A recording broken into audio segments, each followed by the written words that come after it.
හැම බෝසතාණන් වහන්සේ නමක්ම ලෝකෙ පහළ වෙනකොට මේ නිමිති 32 පහළ වෙන බව ධර්මයේ සඳහන් කරනවා. ඒ නිමිති ධර්මයේ විශේෂයෙන් සිහිපත් කරලා තියෙනවා. නමුත් අද බහුලව අහන්න ලැබෙන්නේ නැත්තේ මිනිස්සුන්ගේ ශ්‍රද්ධාව මදි ඒ කරුණු පිළිගන්න හින්දා. නමුත් අනාගත බුද්ධ වංශ දේශනාව නිසා මෛත්‍රී මහබෝසතාණන් වහන්සේ මොන තරම් ආශ්චර්යමත් විදිහට ලෝකෙ පහළ වෙනවද කියන කාරණාව දැකගන්න අපි කරුණු 32 විතරක් මේ විදිහට කෙටියෙන් සිහිපත් කරමු.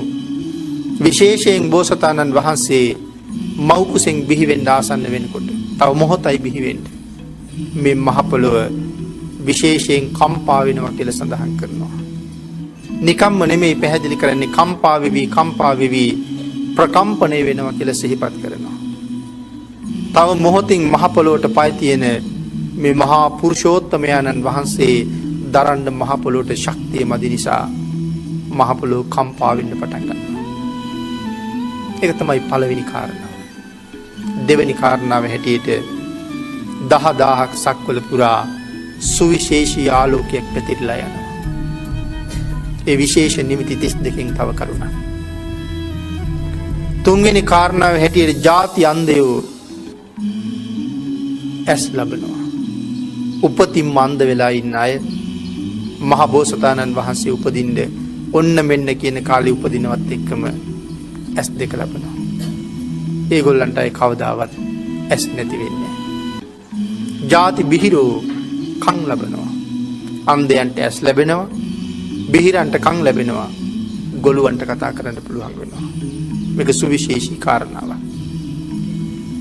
කුදු වෙලා ඉන්න අයගේ කුදු බව නැතුව යනවා. කොර වෙලා ඉන්න අයගේ කොර බව නැතුව යනවා. බැඳලා ඉන්න සියලුම සත්‍යයන්ගේ බන්ධන ලෙහෙනවා කියලා සඳහන් කරනවා. අට මහ නිරේ සියලුම ගිනි නිමෙනවා කියලා පින්නතුනි සඳහන් කරනවා. ඔසුපත් නිරයන් ප්‍රධාන කරගත්ත 136ක් සියලුම නිරයන්ගේ ගින්දර නිමෙනවා. නිරිසතුන්ට පවා අපමණ සුවයක් උදා කරලයි මහ බෝසතාණන් වහන්සේ මනුලව උප්පත්තිය ලබන්නේ. සඳහන් කරනවා പ്രേත ලෝකේ പ്രേතයන්ගේ බුද්ධාන්තර ගණන් බඩගින්න හිටපු പ്രേතයන්ගේ බඩවල් පිරෙනවා කියලා. පිපාසාව සංසිඳෙනවා කියලා මේ මොහොත වෙනකොට. ඒ තරම්ම ලෝකයට මහත් වූ මංගල්‍යයක්. තිරිසන් සත්තුන්ගේ බය නැතුව යනවා කියලා සඳහන් කරනවා. සාමාන්‍යයෙන් මැඩියෙක් ණයෙකුට දක්වන්නේ ලොකු බයක්. නමුත් මේ වෙලාවේ මැඩියෝ ගිහිල්ලා මහ නාගයන්ගේ පෙන ගොබේ යට සෙල්ලම් කරනවා කියලා සඳහන් කරනවා. ණයි මුගටි එකට හවුල් වෙලා එකතු වෙලා ඉන්නවා කියලා සඳහන් කරනවා.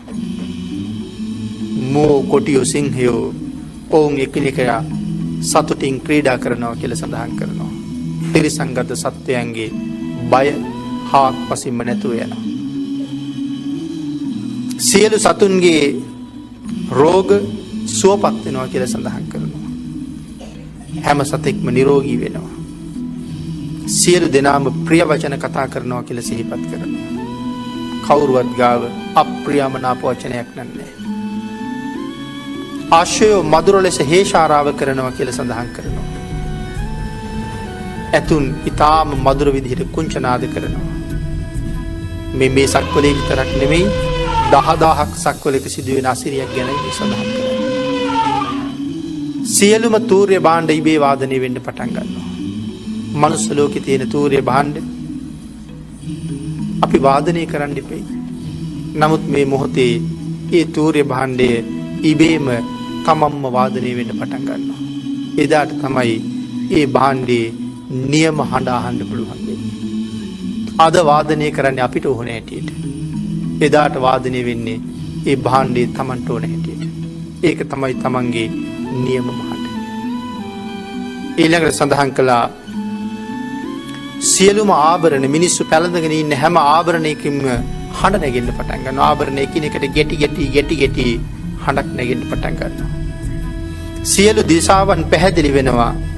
සිසිල් සුළං හමන්න පටන් ගන්නවා. අකල් වෙහි වහින්න පටන් ගන්නවා. පෘථුවියෙන් ජලය මතුවෙන්න පටන් ගන්නවා. පක්ෂීන් ඉගිල්ලෙන්නේ නැතුව එක තැන නතර වෙලා ඉන්නවා කියලා සඳහන් කරනවා. ගලන ගංගා ගලන් නැතුව නවතිනවා කියලා සඳහන් කරනවා. සාගර ජලය මధుර රස වෙනවා කියලා සඳහන් කරනවා. ලවණ රස නැති වෙලා මధుර රස බවට පත් වෙනවා. හිරු බැසගෙන හිරු බැබලෙද්දීම තරුත් බැබලෙන්න පටන් ගන්නවා. හිරුත් පේනවා තරුත් පේනවා. සියලුම නිරිසතුන් දෙවියෝ අරූපතල හැර මිනිස්සුන්ට හැම නිරයක්ම පේන්න ගන්නවා. මිනිස්සුන්ට දිව්‍ය ලෝක 6ම පේනවා. මිනිස්සුන්ට අරූපතල 4යි අසඤ්ඤ තලයයි හැර ඉතුරු බ්‍රහ්ම ලෝක 15ම පේනවා.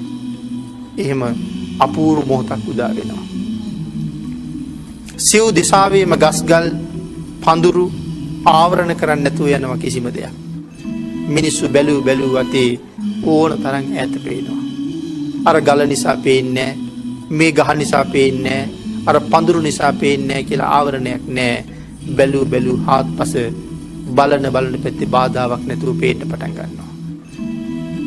සත්වයන්ගේ සියලුම දෙනාගේ චුති උප්පත්ති නවතිනවා. කිසිම සතෙක් මැරෙන්නෙත් නැහැ, කවුරුවත් අලුතෙන් උපදින්නෙත් නැහැ. දිව්‍යමය සුවඳ 10000ක් සක්වල පුරාම පැතිරෙනවා. මේ මහ පොළොව පලාගෙන නෙළුම් පිපෙන්න පටන් ගන්නවා. පියවර 7ක් වෙනුවෙන් මල් 7ක් පිපුණ නෙවෙයි 10000ක් සක්වල සම්පූර්ණයෙන්ම නෙළුම් මලින් පිරීලා ඉතිරිලා යනවා කියලා සඳහන් කරන්නේ. මහ කළුගල් පලාගෙන දණ්ඩ පදුම කියන නෙළුම් පිපෙනවා කියලා සඳහන් කරනවා. පස් කඳු පලාගෙන නෙළුම් පිපෙනවා. මහ පොළොවේ වැලි ඇටයක් තනකොළ කෙන්දක් පේන්නේ නැතුව තනිකරම අතුරු සිදුරු නැතුව නෙළුම් පිපෙන්න පටන් ගන්නවා. මුළු අහසම ඕලම්බික පදුමයන්ගෙන් පිරෙනවා කියලා සඳහන් කරනවා. අහස් තලයේ පේන්නේ කාටවත් තනිකරම නෙළුම් මල් වියනක් 10000ක් සක්වල පුරාම පැතිරුණා කියලා සඳහන් කරනවා. 10000ක් ලෝක ධාතුව වටා මල් වැල් ඇදෙනවා කියලා සඳහන් කරනවා. 10000ක් ලෝක ධාතුව වටා පරම සෞභාග්‍යයක් උදා වෙනවා කියලා සඳහන් කරනවා. 10000ක් සක්වල පුරාම වහලා තියෙන හැම දොරක්ම ඒ මොහොතේ ඇරෙනවා කියලා සඳහන් කරනවා.